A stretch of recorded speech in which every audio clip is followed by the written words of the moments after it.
North Korea, probably not, shall we say, the most stable of countries out there, despite how, of course, the North Korean government under Kim Jong Un would love to put it forward that they are like a really strong and stable, powerful government. But the reality could not be any more different. And why? What's going on? What's going on in North Korea that would make Kim Jong Un so, well, he is already paranoid. So let's not, let's not take that off the table. But let's say, why would his paranoia be played to such an extent that he had to go out on North Korean television and broadcast to announce the formal signing into law that the peaceful reuniting of North Korea is permanently off the table, to a point where they blew up a monument dedicated to the peaceful, reintegration and reunification of North Korea, or shall we say, of the Koreas, coming back together. Not only that, but also saying that the only way the unification of North Korea would be achieved was through pure military strength. So, it's kind of worrying that we might be seeing a play by Kim Jong Un to seriously go on the offensive and retake the South by offensive measures. There are many in the North Korean government who would love to do that. And especially we have seen the advancement and the development of their nuclear weapons. They feel maybe that now is the time, more so than ever, that this is the time. But there is a lot more stuff going on behind the background that is also worth talking about. So, like I say, please do, of course, remember to click on the like, share, and subscribe button. And of course, down below, there are links to my Patreon page and a one-off donation link called Buy Me Coffee, Buy Me Coffee. But of course, as always, there is the YouTube thank you button. And of course, there's the Pony Club down below as well. So, at the moment, Kim Jong Un does not have a male heir. In fact, he's only got, as far as we know, he only has that one child, and that means she would take over.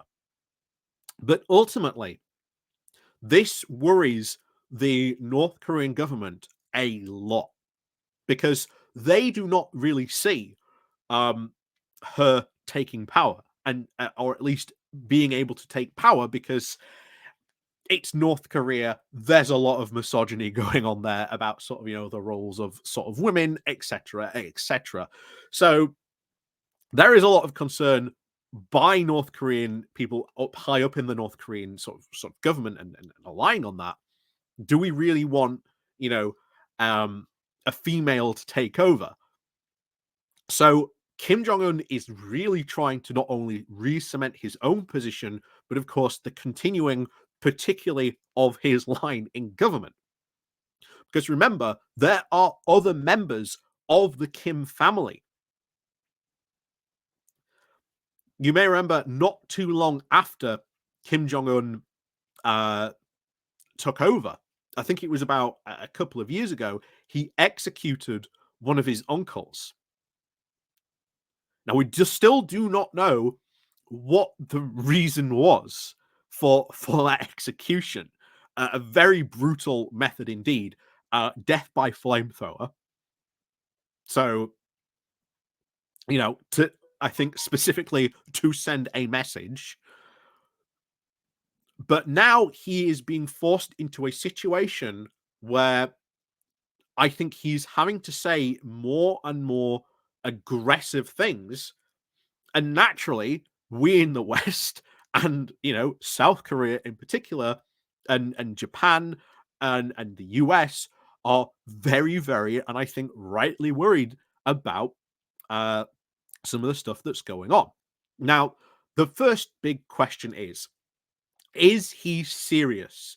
Is he actually serious about going to war? Now, I will say this, I don't think so.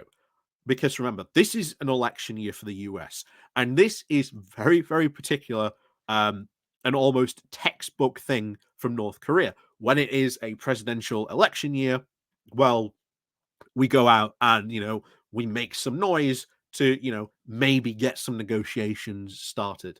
But remember, one of the reasons why these sort of tensions might be being ratcheted up by North Korea and Kim Jong Un is because last year, believe it or not, was the most missiles launched from North Korea.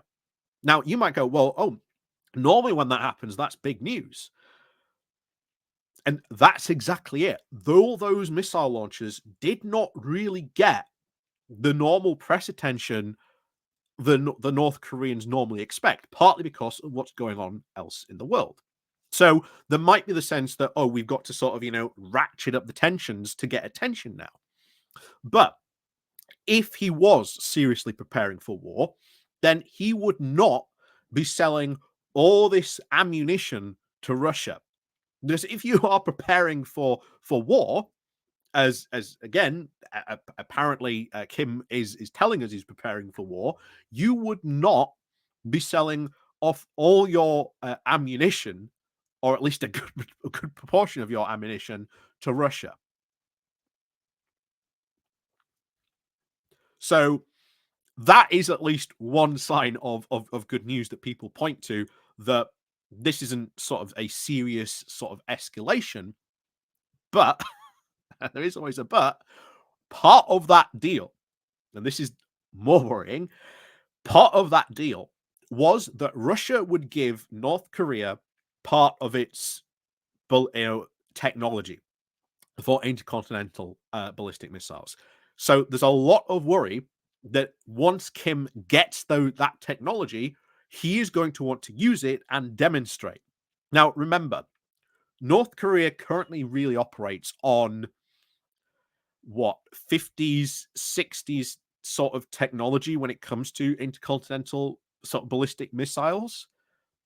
But suddenly, if they get this technology from Russia, they go from, a sort of, let's say 60s, let's be generous, a 60s level of technology for that, probably jumping to either late 80s, possibly early 90s.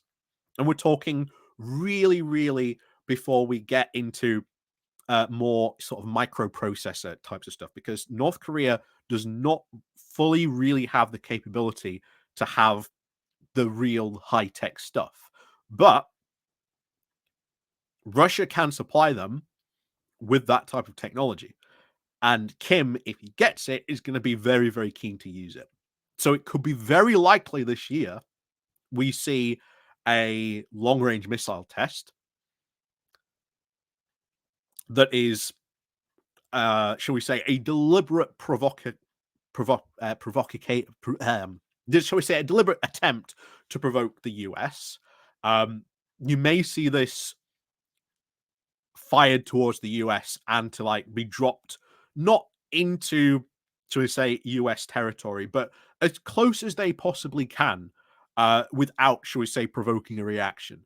That would certainly be very worrying.